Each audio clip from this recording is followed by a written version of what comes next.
girls wear to festivals now. Have They're you not seen getting it? paid for it. And I said to one of my daughter's friends, do you remember? I said, you wouldn't remember this, but Zoom magazine, Yeah. that's what they wore, but they were paid for it. Right. You're just putting it out there. It just doesn't matter. So let's speak. Oh, okay. All right, we live? She does this Okay. to us every She single does. time. She did Hello, to us everybody. last week. You're having a conversation going, does my head in. So today we are talking about influencers and are they dangerous? Are the types of behaviors that they display in social settings dangerous, or is it actual good quality influence as they would have you believe? So Renee, thank you for joining me. This is Renee Kosh. Thank you. You're welcome. Thank you for joining the conversation. So we're just going to have a chat, trying to figure out and make sense of all of the stuff that's going on. Because for me personally, like I look on things like TikTok. Mm-hmm. I spend a lot of time on TikTok. Don't get me started, Nelly. I love my TikTok, guys. But when you're scrolling through, you know, like I've had a couple of violations for certain things. And I go, how do I get violated? I'm not nude. I'm not getting my boobs out or shaking my bits and all the pieces. Yet you see these influencers that have got millions of followers that are literally, they're shaking their boobs and they've got G-strings and, you know, their bum, but you can't, that's not a violation. No. Why? I mean, I know that you're not the expert, but let's have a conversation. I think we need to have a conversation around this. And, you know, especially as mums ourselves, you know, I've got three I don't have teens anymore, but I've got 3 daughters and a son. And, you know, I think it's, especially with my eldest daughter was a 90s, you know, a 90s teen. Yeah. So Facebook kind of only just sort of was coming in. So they weren't, you know, so I guess mindful of what their makeup looked like, what they were wearing, you know, is the selfie right? Which filter shall I put on? And then my 2 younger girls, especially my youngest, everything is around TikTok and image. And I get it, right? So, you know, in the 90s when we didn't have like incredible cameras and the pixels and kind of like, because you zoom in now, you have it fucking catches everything. It does. There's no escaping, right? In the 90s for us, it was like probably a Polaroid or the Kodak camera. Yeah, Kodak camera or one of those, you know, like ELPH cameras, Canon ELPH. Yes. Like that, and then you'd have a digital photo and like you'd zoom in and it wouldn't be that bad, right? So you get away with it. So I think that the pressures and this is what we're seeing, right? So the pressures to look good and behave more kind of like and be more obsessed about how you look is because the focus is on that. Absolutely. Actual focus. And the thing that worries me as well, like, and my daughter-in-law actually brought this to my attention. And I was like, that's a really good point. And she's 22, 23. Isn't that bad? I don't know her age. She's around there. Fine. It's all good. And she said. Younger than us. Yeah, younger than us. That's all. And she said, you know, I don't do Snapchat anymore and I don't do these platforms. And I was like, oh, okay, why is that? I was curious to know. She said, because when I have children, I want them to see me for what I look like, not for the filter I had on my face. Yeah. And so what photos am I going to have to reflect of myself when my kids are older or my grandkids are here and we've got dog faces or we've got these filters on our faces that aren't actually us or who we actually are. Do you know, like I've copped a lot of shit over the years, just like posting stuff up on Facebook because Natalie knows I can pull a selfie when needed. Yeah. And I have over the years had different kind of like responses to doing that, like taking a selfie and kind of like then posting it up on Facebook or wherever, because I'm old, Facebook. And now I'm TikTok, just saying, obsessed hub followers. So the whole point, like I would cop shit, right? And I would then defend myself and be like, hang on a second, you don't know how I felt about myself for the majority of my life.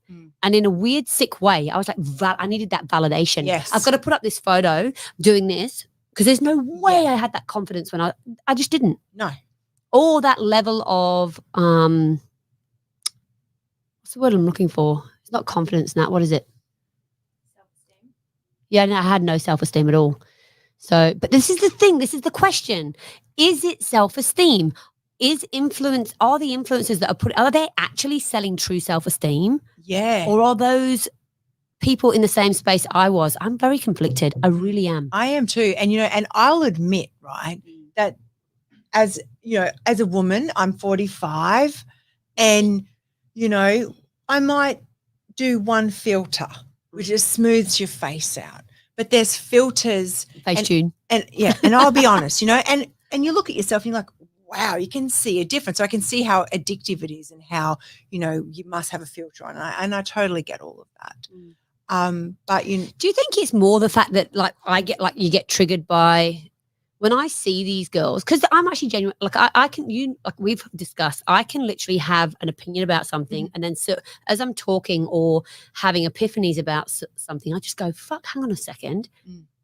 Could that be a thing? Like, do you ever do that? Do you ever catch yourself and you just go, okay, actually I have a thought about this and I actually don't feel that way because I can actually relate to what they're doing. I can relate to what they're doing. So can I, totally. Yeah. And I can understand the almost obsession that it would be, because we come from Kodak cameras or we come from Polaroids, where if you just were pulling that wrong thing, you can't fix it. No. Or you can't say, oh, take it again. We couldn't see what we were taking. So I get the fixation and I get the, I guess the addiction to having your face look flawless.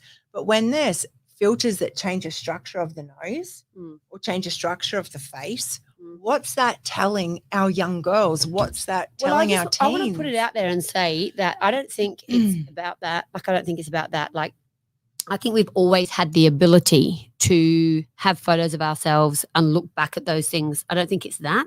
I think it's the validation. Yes. Yeah. Like you literally as an influencer, okay, how many likes? How many comments? Did I get duetted? Did I get shares? Did I get, have I gone viral? Yeah. I think that's the addiction. Absolutely. And it is a true thing. The addiction of the notifications is just the same addiction. It sparks the same brain activation as what someone would that they're gambling and they're winning something, or whether or not they're an alcoholic or a drug addict. It creates the same neurotransmitters. Yeah. So, I read somewhere once they said to let your child at 10 years old have full access to TikTok and all these platforms, you may as well say to your 10-year-old, there's my liquor cabinet. Get the crack. Go get here's your crack. Yeah, here's your crack. Here's your alcohol, and just go fun. Actually have a gun here. Yeah. And it's the same kind of level of dopamine level spikes. And then which then causes mental health. It then causes self-esteem and then causes all these disruptions in their life of, am I good enough? Do I look okay? I've seen it firsthand.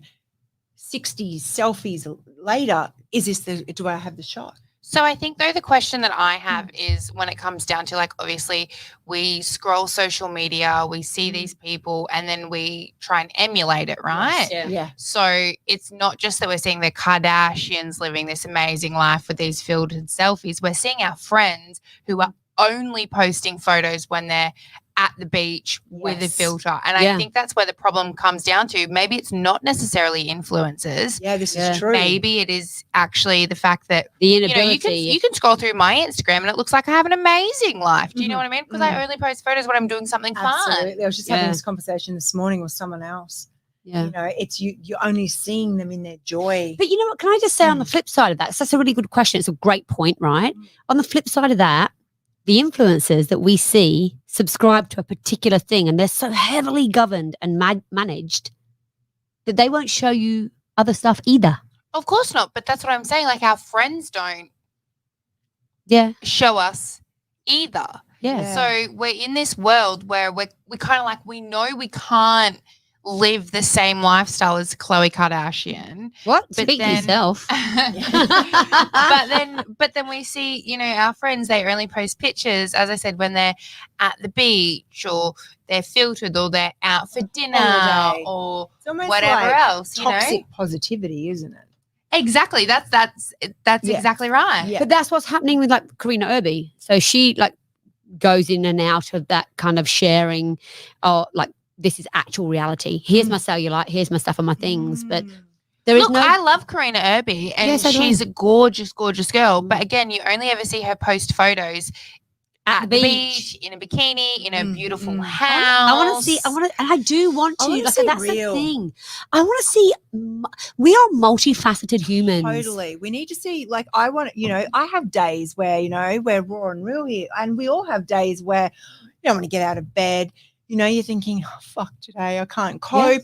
What is this emotion I'm feeling? Yeah. But you would never put that on social media. You'd put on this happy face. I'm so great. And you're breaking on the inside. And I think that the world needs to see more of the breaking. I don't. To I reflect. can't. But how That's do we? okay. So I have all of my friends they've got beautiful kids, but they're always posting photos. Happy families. You know what I mean? Mm-hmm. And some of them aren't so happy. Well, not necessarily aren't so happy, but they're not a picture perfect family. With the kid with the ice cream, whatever else. But they're the only photos that they post. They're obviously not going to post a photo of their kid chucking a tantrum. Why not? Yeah. No, but they are. But people do, and this is the thing. These are the accounts I follow on TikTok, Instagram. There's an incredible woman. I can't remember her name, but she's an English chick. Actually, next time we do this conversation, we'll bring this stuff up. But she's an English chick, and we never know what we're actually going to talk about, so we don't know what's going to come up. But she literally, and the hate that she gets. Oh, you're a terrible mother. She's like, what? She'll walk into a room and go, what the fuck has happened here? I love it. Right. So, and everyone goes, oh, that's terrible. You shouldn't speak like, but everybody does Everyone it. says that. They Everyone do. says that. You've walked in and there's talcum powder and fucking cereal, and they've made Play-Doh for the 100th time, and it's grinded into your carpet. They're 20 and you still follow the trail of their destruction. Correct. So there's humor in that. And you know what? And the mental health side of it, because you think you're going crazy. It's only happening to me. Yeah. So when influencers come out and they show that dynamic, I think it's beautiful. incredible. I do too. However, Absolutely. this is the problem with influencership and influencers. They become very one-dimensional in their delivery, and I find that dangerous. That is dangerous for me, because you're like, okay, I am only this person. I'm the person that shows my bum in a thong and goes, you know what, I've got cellulite, I've got the rolls, whatever. That's my jam. Yeah, great. That's what gets me the influence. That's what people follow me for. But then they're stuck. Mm-hmm. And then they're stuck in that. And then when they go out, they've got this facade that they think that they have to live up to. Yeah. And then who are they? Well, we're doing that at the moment on TikTok. I'm quite political, and I'm following a lot of things that kind of a lot of people don't agree with and all that kind of stuff. And that's okay. Yeah, it is. I have my jam and I know, but the thing is, I'll talk about lots of different things all the time. So we went live today, and rather than me go on there and bang on about what I'm usually banging on about on my TikTok page, we were just dancing, singing, just I love that. Have an open room in our office, and the engagement was there for a moment. Then it completely drops off because people are like, hang on a second, I don't come to you for that. Yeah, I want drama, and I want I want you to deliver what you have promised. So then, can we? How do we? Can we? This is branding. Yeah. So can we put down our influencers for doing what their audience wants? No, you can't. So I think the discussion is maybe not necessarily are influencers dangerous, because they're obviously giving their audience what they want, but it comes back to what's more dangerous, the influencers or the consumers? The consumers. Mm-hmm. Yeah. The consumers. And I mean, we live now in a catfishing culture where people will use the filters or they'll do whatever else because the internet is so, fake shit, broad, everything else. Hang on. You can get away. Again, you can't say that the internet is fake, because there's a lot of information on the internet that's not fake. Not fake. No.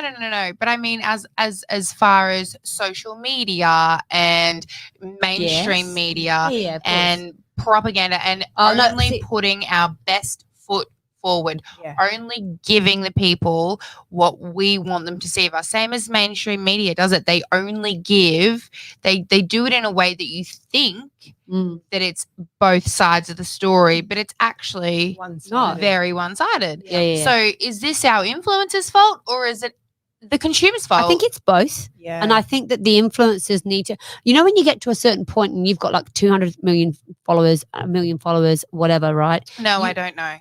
And you get the blue tick. I've got 3 friends on Facebook. So I know people that have got millions of followers and don't have the blue tick. So that's a load of shit. Don't chase the blue tick. A lot of them came across from Musical.ly, so they came with a blue tick. Yeah. So I'm not taking it because it's hard work, guys. It's hard work. You have to be on it. It really is. It's harder than what people actually realize. It is hard work. It's not easy. So you got to maintain it. I don't know what was the question. Yeah, I forgot. Where was it going?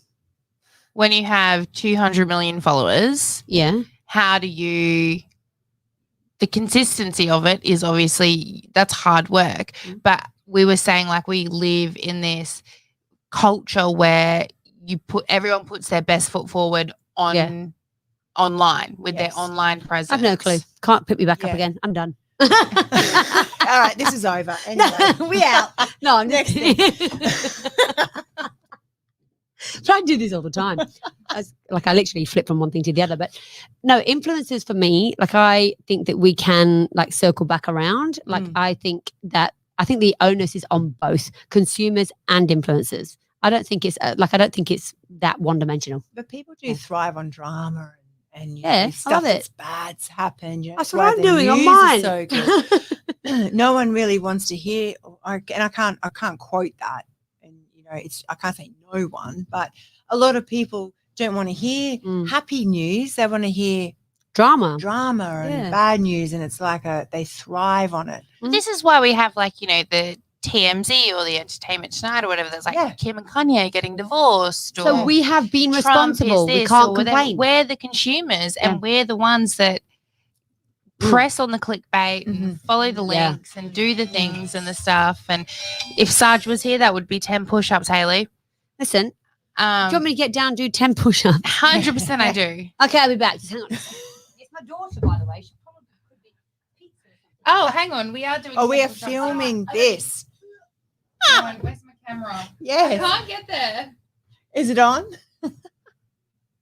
5, 3, 7, 4, 8, 5, 9, 6, 10. 7. Oh, she did 7. We only got 7 on camera. Outrageous. I did 10. Oh, hang on. My camera's gone off. If you've got... Don't have your phone on, mate. Oh, I won't. I reckon we just make... Let's just make... done my push-ups today. I love it.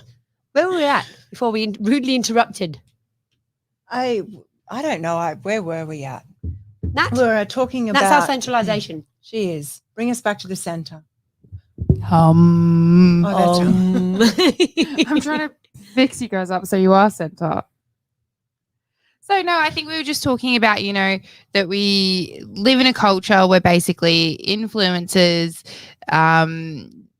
do the stuff and the things and people want to have a go at them, but actually consumerism and the people that follow them, and people do want drama. They do want to hear about the latest celebrity divorce, or they do want to hear about the latest politics or whatever else, because this is, thank you. We are victims of our own circumstances. Well, we are, right? Yeah. We complain about it on the back end, go, holy fuck, it's actually damaging.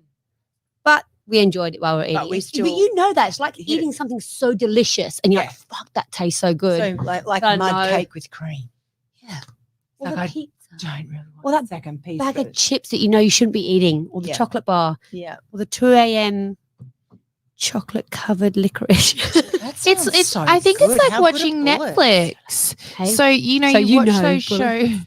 You watch those shows on Netflix where you get the drama and people love it. Yeah. And then it's playing out in real life.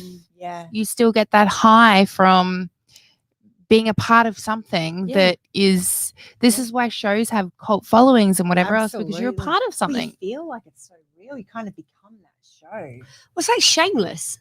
Yeah, I haven't seen that. I'm watching Schitt's Creek at the moment. I and that Oh, is we love Schitt's love Creek. that. Yes. It's so good. Okay, bed. Baby. Baby. But like, this is what I'm saying. Like, we bag on and like say, oh, it's terrible. Like that culture's awful. Yet we want to watch it. Yes. We want to watch Shameless. And Shameless is all about that low socioeconomic shit that goes on. And it's like being able to sit there and actually feed off a possibility of someone else's low. You right? You good? Oh, I thought you were telling me that you couldn't hear me. So feeding off somebody's actual kind of struggle. Yeah. And Which it's a form of people do, ambulance though, right? chasing. Yeah. Because if we're encouraging people's success, is that tall poppy syndrome that we're being brought up with thinking, and I don't think it is. I think if someone's succeeding, that's amazing. But this is the thing, like we've done it as long as anyone, obviously now it's more prevalent because we've got the internet and Netflix and whatever else. But as long as as long as time, people have been gossiping and spreading rumors and all of that. Yeah. So it's on steroids. Yeah. It's been amplified, which is Yeah. there's got to be impacts. There has to be. There has to be impacts. What are the studies? I want to know what the studies are. I want to have a part 2. Yeah, I think we need because I want to go away and I want to do some research on what the actual impacts, like an increase, is. Well, yeah, and I think too, like the thing that's really stands out for me with having girls and hearing things that they, you know, talk about, or their different friends, or their worries, or their comparisons. And now, you know, it's acceptable that a 17-year-old can have, you know, OnlyFans page. Well, I'll ask you, ladies. So when you were growing up, what were your, you know, because as you said, Renee, you've got daughters who are older now in their 20s, and Hayley, you've got 2, my favorite humans ever, but you've got a 10-year-old and a 12-year-old daughter. Yeah. You know, I wonder what the difference is between what you were worrying about when you were younger versus what they were worrying about, because we essentially have 3 different generations here. Yeah. So what were they worrying about? What are you worrying about? When I was, say, okay, at the youngest age, I've got 2. So I've got like a 10-year-old and a 12-year-old, almost 13-year-old. I quite literally, they're worrying about pimples and like, is my fringe right? And like, they are quite superficial, yeah. Right? I was never that kid. Yeah, I wasn't either. I was more worried about being accepted into friends groups, but not because I looked any different way. No. I actually I just wanted to be accepted for me. I really did, but I kind of shied away. So like I cared more about being accepted academically. Because that's what the pressure was for me then. It wasn't all about the way that you look and all that kind of stuff. It was more to do with your grades. It wasn't, though, the way we looked. It was the grades. It was, you know, whether or not you had good grades or what you're doing on the weekend, or, you know, for me, I love skateboarding.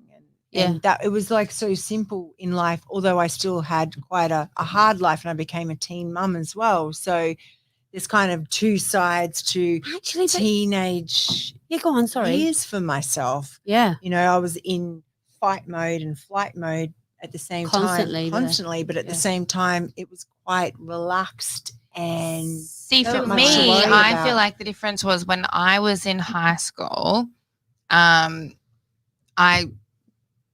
think everyone always worries about what they look like when you're a kid. Because I was just going to circle back around and say, you know, they'll always pick something or whatever else. But for me, it was like I wanted to have like a pair of Billabong pants or a Roxy swimsuit or whatever. Do you know what I mean? Whereas my brother, wanted the hypercolor ones. You know, that changes color. You touch, you put your hands. Cuda lines. And See, I remember so vividly, like Paul Frank pajamas. Yes. I had to have them because I went to boarding school, so kids saw what my pajamas were. Yeah. Right. But like Paul Frank's in Big W. Do you know what I mean? Like they're $40 for a set of pajamas. My youngest brother, he's 18, he went to a very nice swanky, fancy pants in Brisbane. School. He's very concerned that he will only wear like Ralph Lauren, Gucci. He can't drop below that standard. He has a very high standard, and I don't know whether that's just because of where he went or because you went to a private school though. Like, and that's the thing, like it's not like you didn't go to the private school. It's not like you didn't have that. You definitely had all of that stuff. What's happening? Nothing. Okay. So it's not like you didn't have that stuff, Nat. You had all of that stuff. I just think you had a different outlook. Absolutely. And even a completely different disposition. So different. Even like when I first moved into my first house, you know, it wasn't about having to have the best of the best, you know, it was back then milk crates with a tablecloth over the top of it, you know, as your bedside tables. These days, that would just be unheard of. So we've had a really good comment here. Yeah, frowned upon, judged. We've had a really good comment here, but do you think that we are now more than ever moving into a movement of self-love? When I was a teenager, it was all about the appeal and the look, but now I see so much positivity and inclusivity around women and the way they look in all forms, shapes, sizes, and colors. And I think that has less to do with loving yourself and more to do with liking yourself, because the 2 things are completely different. Absolutely. Because you know what? I've experienced like situations where when you've got family members that you just fucking can't. You're just like, oh God, why are you in my space? But you love them. Yeah, because they're your family. You just don't like them. Yeah. right? Yeah. So I actually think that it's more important to like yourself than it is to love yourself. Absolutely. So self-love for me is not a thing. I think I've always loved myself enough to stay on this planet. Yeah. Because Lord knows I've talked about and to myself leaving it more than once. Oh, yeah, with all the absolutely. shit I that think we've we all gone do, through. don't we? Oh, look, you go in and out of it. I'm do. far too selfish to actually Yeah. do anything like that. But I had to learn to not love myself, but to like myself. And I think that that's a big thing. And I think that that's the biggest movement that's happening right now, Nat. Yeah, Not, absolutely. I don't think we're seeing everyone's going like, oh, I love myself, because that's like love, you know, it's so romantic. Liking yourself and loving yourself are two totally different things. But this is where I want to then jump in. So we've got this whole, and the commenter was right. So we're in this era now where it's like, you know, you do you and body positivity yes. and everything else, which is amazing. Like, So it's good. great. Absolutely. But is this perpetuating? Well, actually, it's not reality, Mm. because you can't be everything that you want to be, and you can't do everything that you want to do, and you can't say everything that you want to say. And are they and between the difference between self-like and self-love, it's like, is it just a mask that they actually self-love? Or do Correct. they really, Because I'm pretty good at that. self-love? Yeah, Yeah. so many people are. There's 3 masks that we all wear. Yeah. There's a mask that we show everyone. There's a mask that we show our friends and our family. And then there's a mask that we only see. And then there's no mask. And then there's no mask. Yeah. You know, and who's that revealed to? Correct. And I think that self-love is very important. As long as you feel great about yourself, it's all about finding your joy and finding things that move you, that feel so amazing. Yeah. You know, that's a representation of self-love.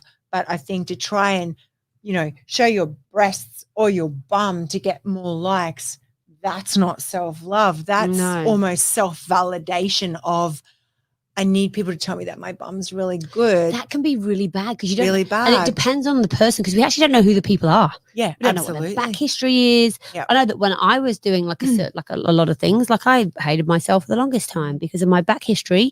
You would get where I'm coming from, right? Absolutely. So like sometimes people are like, oh my God, you're so confident. I'm like, you have no fucking idea. Yeah. I fought every day to be here. Yeah, absolutely. And when we're in school, though, if you even took a selfie, you loved yourself. You up yourself, you know. And I resent that. When people like, oh, you just like into yourself, you just love yourself. You have no clue. Yeah, you I actually don't love myself. I'm learning to like myself every single day because I've lived my life listening to other people's external voices about how I should be, but or I think you should be.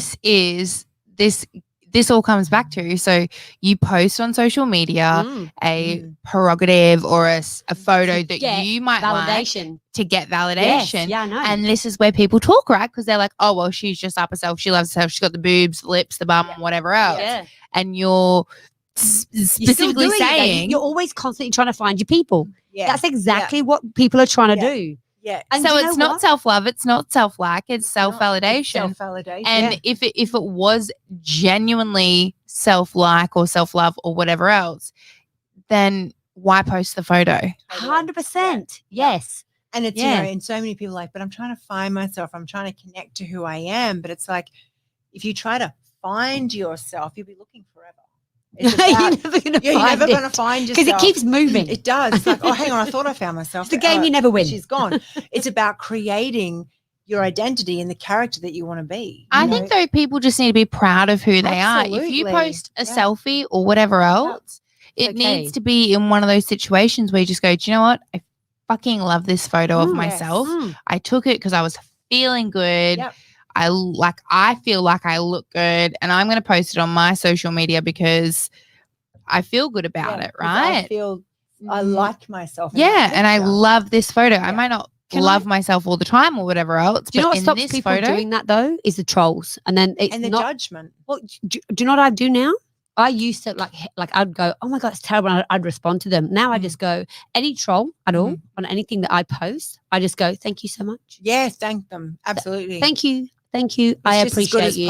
Positive and negative. Well, also it helps with the algorithms, so I'm not going to say no. Yeah. But like the thing is, I don't know what it is that triggers them to make that comment in me with what I've posted. Yeah. And sometimes I have those moments, but I'll be like, oh fuck shit. What the fuck are you doing? Like, why are you doing that? Yeah. At the same time, I go, you're so like, you're gorgeous. Totally. I don't even know why I get that But it's feeling. Like it's triggered like you. triggered me. Yeah. But it's old habits and old behaviors. Old programs. But why don't we think, and we've not got long left, but why don't we think people can just scroll on? Like I'm a massive, I'll look at something and I may have an opinion on it, but I just scroll on. I can't Absolutely be bothered. leave it there. Don't even Why can't we? Because there are a lot of people that don't scroll. Do you know what? I used to, you know me, like I would I fucking want to have my opinion. But the amount of times now where I'll type a message and go, delete and move on. Yes. Or go to have a say because I don't want the interaction. Yeah. And it's like, can I be bothered actually? No. Delete. But I think that comes with maturity. Yeah, absolutely. And I, as a result of everything that's happened to me in my past, I think that I have taken a long time to mature emotionally, not necessarily in other ways, because I'm very mature in certain ways, but I think because of what's happened to me, I struggled for the longest time to mature emotionally, and I had resentment for the people that were able to do certain things and be in certain ways, right? That's like myself. For so long, I struggled even just to look at my own reflection. Oh, I used to hate myself. Yeah. I literally look in the mirror and go, I hate you. Yeah. It's weird. And for that, for someone to look in the mirror and say that they hate themselves, when for myself to get that self-like back, I would focus on one thing that I liked about myself. And I only focus on that. And then the next time I would focus on something else. How long have we got? Not long. Okay, so I want to wrap this up. Do you know, I think that one of the most important and most powerful things that you can do in your life is make sure that you are surrounded by people that uplift and celebrate you. Yeah. And it doesn't matter what fucking situation you're in. It really doesn't matter. You could be an influencer or not an influencer. You could be at the bottom of the barrel, at the middle of the barrel. It doesn't matter where you are. If you continue to surround yourself with people that lift you up, call you out on your bullshit, don't just allow you to be the way that you are in spite of yourself, I think that you're onto a winner. Yeah, and the people that actually call you out on your bullshit are the people that you need to keep around you. Yeah, don't push them away because you don't 100%. Like to hear the bullshit that they're calling you out on. That's called real life influence, people. Absolutely. Boom, there you go. That's the real life influencing.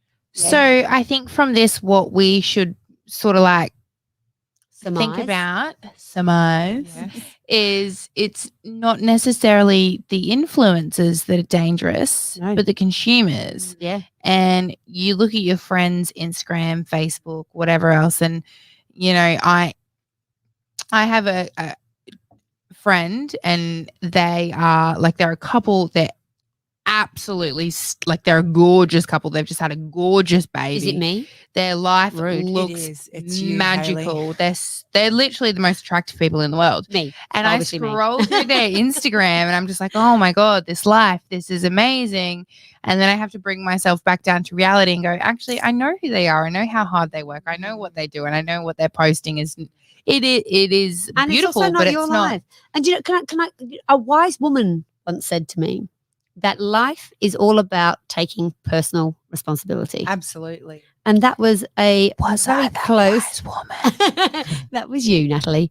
And that's the thing. That's what I'm deeply passionate about it, because if you surround yourself with people that actually uplift you, you can change your entire trajectory in life. Yes, you can be on one path and just be and it's so easy to do. Absolutely. You get this where you just hate the drama. And when someone's like, oi, there's a better way over here. Come on. And you kind of look over and you're like, hey, I'm going to go dance over there and do this. Or that energy over there. And it's addictive. And if you have good quality, positive influence, even though it sometimes feels so dissimilar to the space that you're in and it feels unnatural and it doesn't feel, because drama's addictive and that cortisol trigger in your mind. Yeah.